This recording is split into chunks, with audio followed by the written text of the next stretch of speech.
Chapter 4. Do you desire to please God? Without faith it is impossible to please God. So says the scriptures, and our ears have grown dull of hearing, and our minds have ceased to respond to the wonder and truth of these words. We are told that faith is the substance of things hoped for. It is the essence, the material, the element of things hoped for according to this definition. Then there is another record, very ancient, which declares, faith is things hoped for. With this definition we understand that anything that one can possibly hope for is faith. This is beautiful. And then again we are told that without hope or the substance or material of things hoped for it is impossible to please God. He who is without hope, or faith, must needs be in despair. And despair cometh because of iniquity. And, according to the dictionary, iniquity is a grievous violation of right or justice. It is gross wickedness. It is sin. It is from a Latin word meaning inquiet or unquiet, or not quite. It even suggests meaning, unequal or unworthy, not up to par or standard. This lack of inner quiet is the full indication of lack of contact with God. Only by being still can one possibly know or contact God and receive His help. So truly, without faith it is indeed impossible to please God. For he that cometh to God must believe that He is, and that He is a rewarder of all who diligently seek Him. In the first place one could not even attempt to approach God unless he believed that God did exist and is a rewarder of all those who diligently seek Him. Without this awakened ability to believe or to try to prove, there can be no possible contact with God. The very first requisite to knowledge of any kind is the ability to believe. Without this ability to believe, to test, to seek or to prove, a man is no better than a beast of the field, a dead stump, a lifeless, mediocre, unalerted, unawakened clod. Enthusiasm, which is the spark of God in action in the soul of man, is based entirely on faith. Without enthusiasm there can be no faith. Enthusiasm is the kindled spark of faith that lights the pathway to the fulfilling of the hopes of man. Show me any individual who cannot experience enthusiasm, and I will show you a person whose soul has departed from him, or who has permitted himself to become not much more than a vegetable. Enthusiasm is a mental or spiritual force which has always been regarded by mankind with approval, and more often with a deep respect, mingled with awe. To the ancients it was assumed to be a special gift of the gods, and by them it was regarded as animating the individual with almost divine attributes of power. And surely enthusiasm is a part of the divine nature within man. Without enthusiasm it is impossible to please God. Enthusiasm is the living spark of the soul that lights the path of progress. It is the breath and life of incentive. It is faith in action. Incentive is the first step toward unfoldment. Incentive awakens the desire to know. The desire to know leads into the pathway of searching, which fulfills the command to ask, to seek and to knock. And the promise is that everyone who asks receives. And he who seeks finds. And unto him who knocks it shall be opened, or revealed. Without the incentive to ask comes the inability to receive. As one follows the incentive to ask, to seek and to knock, one's mind will be open to the gift of anticipation, which will lead into the vibrant wonder of enthusiasm, which contains the very power of developing and releasing faith. And in this progress one can and does please God. And God is a rewarder of all those who diligently seek Him. One's requests may not be answered in a moment, or a day, or a week, or even a year. Some answers take longer to grow into their own fulfillment. Or as Abraham Lincoln once said, an answer to prayer comes sometimes with a demand for sacrifice. The sacrifice may be the shouldering of responsibilities in order to live up to the new knowledge. It may require the sacrifice of old threadbare, outmoded personal opinions, the relinquishing of pet erroneous ideas. But whatever the fulfilling of one's request may entail, the very acceptance of it will produce the fires of enthusiasm that change the individual from a common, mediocre individual into one who has been inflamed or animated by the gods. Also it is possible that one's requests may be so amiss that the prayer himself will need time to grow into the answer. But the answer will be given, and when it does come, the one who has continued to ask, to seek and to knock without wavering, will himself have grown into a dynamic person, one who truly pleases God and becomes acceptable to him. Anyone, no matter what his level of intelligence, goodness, badness or mediocrity will be acknowledged who continues to ask, to seek and to knock. This is how faith grows. And how any individual can be lifted above mediocrity or inferiority. One's prayers may not be answered in the way he had hoped. But as the individual grows in faith and understanding, he will begin to develop the power to ask in spirit, and he will no longer ask amiss, but will place himself in tune with the mind and will of God. He will make that inner contact where iniquity, or that lack of inner quiet, has been banished from his life. And he will ask in spirit, or ask according to the will of God, and he shall have whatsoever he asketh. And his very desires will have been purified and expanded into glorious requests, worthy of the full attention of God, as they are fulfilled by him. And in this method of asking the individual will himself become glorious. Prayer itself and the divine invitation to pray is an eternal gift offered by God to man. In distress and misery or dismay or in hardships or troubles of any kind, man is invited to go to God and to talk to him as one man talks to another. And since God is all-powerful, beyond any potentate or ruler or king or magistrate upon the earth, it is a wonderful experience and indeed a privilege to be invited into his presence to talk over one's difficulties, problems or overwhelming disasters. In such a process there will be the instantaneous help of the Holy Comforter, which establishes the quiet and peace necessary for the vibrations and powers of God to begin their unfolding, their healing and their straightening out of all errors and mistakes. But this access to God is not just a privilege offered under great stress. It is an eternal privilege. And as one keeps this daily tryst and turns it into a sacred appointment with God, as love and faith will increase until he will reach the very point of faith, where he will be wrapped in the power and glory of his Maker. This going to God in prayer is something quite different from anything most mortals have ever considered. Most prayers are an insult to God, the Father.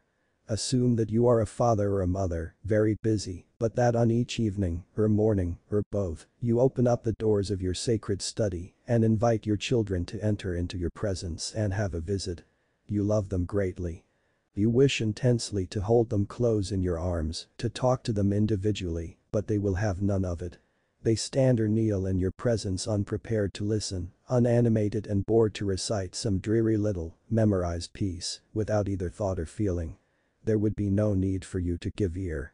You had heard that same soulless recitation so many times repeated in the same childish manner as they remain frozen and unapproachable before you and unheeding. Just listen to the habitual prayers of anyone and you will know what I mean. And after the stupid recitation the child turns and walks out of your presence to never give you another thought. So have the prayers of mankind been laid barren and worthless on the altar of our Almighty, loving Father. My blessed grandmother made a ritual of prayer every morning. It was a long prayer offered every morning in a sanctimonious tone implying devotion.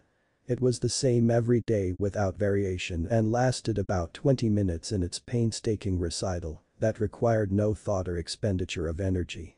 She had crossed a continent with the pioneers, and her prayer had not changed or varied in one single word, I am sure since the days of her youth, though she lived into her 90s. It began something like this. Oh, Lord, bless our flocks and our herds, and she had probably 4 or 5 hens. Protect us from the inclemencies of the weather, and she neglected to thank God for her snug home of comfort and peace. She was still crossing the continent as she looked backward, expressing the old sing-song phrases she had practiced for a lifetime. This is not praying.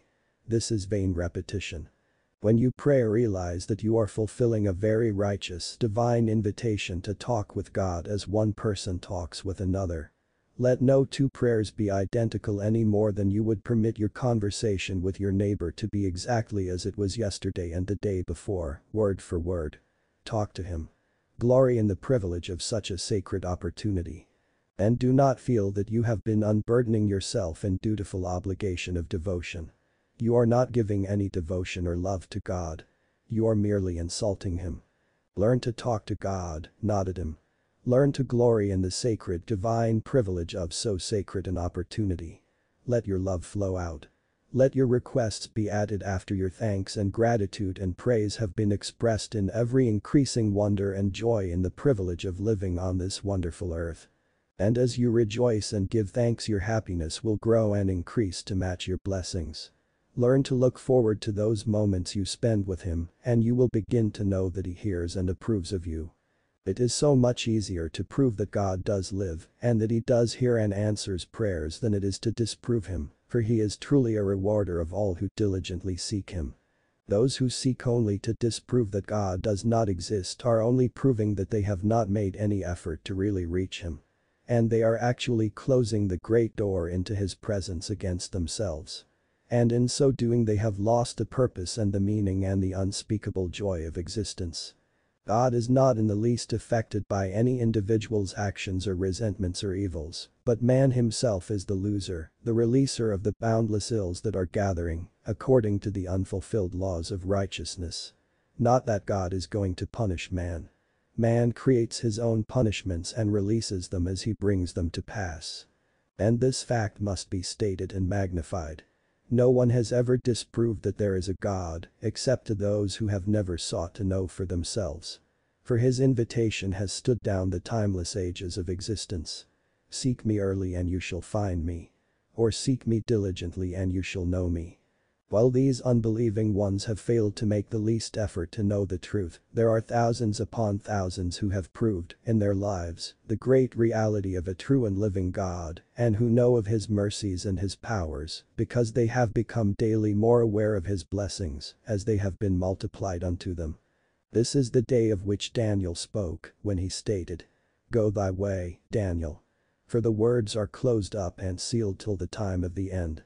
Many shall be purified, and made white and tried, but the wicked shall do wickedly, and none of the wicked shall understand." Then in Daniel 12 verses 3 and 4 is revealed the exact time of the fulfilling of this scripture. "And they that be wise shall shine as the brightness of the firmament, and they that turn many to righteousness as the stars forever and ever. But thou, O Daniel, shut up the words, and seal the book, even to the time of the end. Many shall run to and fro, and knowledge shall be increased." This is the day when they are running to and fro to the extent that great freeways have cobwebbed the nation with their lanes of traffic. This is the time of the end, and it is the time when God has declared that he will do his strange work, that all men will be left without excuse for not knowing. And then it will be too late to graduate from this earth plane with honors. In this day it will be an unholy condition to be a dropout, when every atom and leaf and bird and cloud and blade of grass testifies continually of the great creator of all that is, and the man who fails finds he has no part in it. Such will fulfill Daniel's words, revealed in chapter 12:2 thus, "Some will stand forth to receive everlasting life, and some to shame and everlasting contempt." This glorious record of Paul to the Romans 8 verses 24 through 27. "For we are saved by hope. But hope that is seen is not hope. For what man seeth, why doth he yet hope for? Likewise the Spirit also helpeth our infirmities, for we know not what we should pray for as we ought, but the Spirit itself maketh intercession for us with groanings which cannot be uttered. And he that searcheth the hearts knoweth what is in the mind of the Spirit, because he maketh intercession for the saints according to the will of God. And we knoweth that all things work together for good to them that love God, to them who are called according to his purpose. For whom he did foreknow, he also did foreordain to be conformed to the image of his Son, that he might be the firstborn among many brethren. Moreover whom he did foreordain, them he also called, and whom he called, them he also justified, and whom he justified, them he also glorified." As the foregoing scripture is read and reread, it will continue to expand in meaning and in power. It is beautiful, but I am informed that the fullness of its glory will be unfolded to each individual, as he seeks to receive the full measure of its promise. And so again I am told to stress the truth and the power of prayer, as one uses it as a means of communication with God, instead of as a dreary, boring time of dull, stupid, childish recitals, or memorized complaints of unfelt, unanimated words linked together like beads on a chain to be used for the sake of convenience, and by force of habit, to avoid thought or true participation in a privilege so great and so divine. If you wish to talk with God, never let two prayers be the same. Learn to speak to God and with Him. And soon your words will flow from your heart in the power of exquisite revealing. Now, if you wish to please God and to perfect your gift of love speedily, remember, he who is thankful in all things shall be made glorious. And the things of this earth shall be added unto him 100-fold, yea, more. To develop the gift of gratitude until one's entire being is rejoicing in God's blessings, whether many or few, large or small, apparent or so negligible, only a grateful heart would be able to discern them, as the law of plenty being brought into action. And it is the releasing of gratitude that opens the windows of heaven, so that the blessings of God can begin to be poured out without measure, insomuch there will not be room enough to receive them. He who is thankful in all things could not possibly feel sorry for himself. He could not wallow in self-pity, nor enter through the gates of despair. He could not feel pinched or skimped or destitute. He could not be clothed in the desolating bleakness of want or poverty. The fullness of the vibration of appreciation, along with the praise that goes with it, will clothe one in a radiance that will demand respect wherever he goes. Among the mighty and kings and rulers, he will be so clothed in the vibrations of light and abundance that millionaires will envy him, and the successful and the learned and the wealthy will seek his companionship. Gratitude, or thanks, or the holy gift of appreciation is the spiritual law of increase and of the glorious multiplication of substance. And with the use and development of gratitude, all things will be turned into blessings. Appreciate the old, shall we say, rags you resent, and the living atoms in them will so rejoice they will array you in singing glory. It matters not in the least what you wear, it is how you wear it. No one is clothed so much in his earthly apparel as in the vibrations of his own released joyous radiance, or in his own carnal resentments of self-pity. There is the glorious apparel of heaven or the repulsive rags of the beggar, but the great difference is in the attitude of him who wears it. Yes, buy of me the white raiment that thou mayest be clothed. Look at the bleak, desolate little individual who resents everything and everyone, and you will behold a person clothed in the ugly desolation of his own resentful attitudes, while his very possessions being to shrivel in his hands. The atoms, which compose his apparel, will lose their joy and their buoyancy, and turn into a repellent substance as repulsive as the physical body of the being who sends out his destructive resentments. He who is thankful in all things will be made glorious. No one on the face of the earth can disprove this statement. But everyone who desires can put it to the test and so prove the power and truth of it. All it takes is a little mental adjusting from the standpoint of mortal thinking into the higher thinking, which transforms the thinker into a radiant person of glorious light and delight. And in this gratitude, when put to the test, every seeming calamity, every distress and every imagined misfortune can be transmuted into blessings. This power is an almost unspeakable reality as one takes hold of it and uses it. All things work together for good to those who love God. And no one can truly love God without rejoicing continually in His blessings. Do you wish to know God? Do you wish to please God? Then begin to live by His promises, and you will know Him, and this is life eternal. No girl is ever unpopular because of the inadequacy of her clothing. It is only her reactions to her clothing that can cause her to become unpopular as she sends out her own desolating, negative thoughts and vibrations. Her very resentments transform her into an unattractive individual. One's physical clothing is enhanced or ugly, according to the attitude of the one wearing it. One's attitude is the reality. Yes. He who is thankful in all things will be made glorious. The very glory of his gratitude not only clothes him in a glowing radiance, but actually transforms the individual into that sublime radiance. He becomes so vibrantly radiant that no misfit, ugly apparel can possibly hide it. The promise of glory is guaranteed to those who become thankful in all things. It is not a hit-and-miss bit of instruction. And this degree of gratitude is the point of complete fulfillment as one rises above the hurts, the wounds, the negative conditions, the lacks and anguishes of life by focusing his attention upon the blessings. And no one can possibly be thankful without lifting his eyes to behold the glory of God. Appreciation is even more special. It is gratitude enfolded in all the love one can possibly generate. It is a song carried on the wings of light to the very throne of God. In the attitude of appreciation or gratitude, all blessings are increased, all poverty and lacks are overcome, all negation is transformed into beauty and loveliness and plenty. And truly, one becomes glorious. Then, as one is made glorious, the things of this world are added unto him 100-fold, yea, more. The law of increase and of multiplication is fulfilled, and nothing will be withheld. One will have reached that kingdom of God within. It is not a releasing of words generated from the lips which brings this great fulfilling. It is only powerful and glorious because it is generated from the heart. When Christ tried to explain the glory and marvel of this spiritual radiance, he spoke of the lilies of the field and how Solomon, even in all his glory, was not arrayed like one of these. This is the reality of the spiritual beauty and radiance of the glowing vibrations and the exotic personality one carries who is thankful in all things. It is this law of glory that lifts one from mediocrity or from the mental unappreciative attitude of dull unawareness, as he resentfully or grudgingly takes all blessings for granted with no recognition of the boon they carry. There is no sparkle or radiance in such a person, no enthusiasm, no joy. Such an individual is just a drab earthy mortal, unanimated and uninteresting.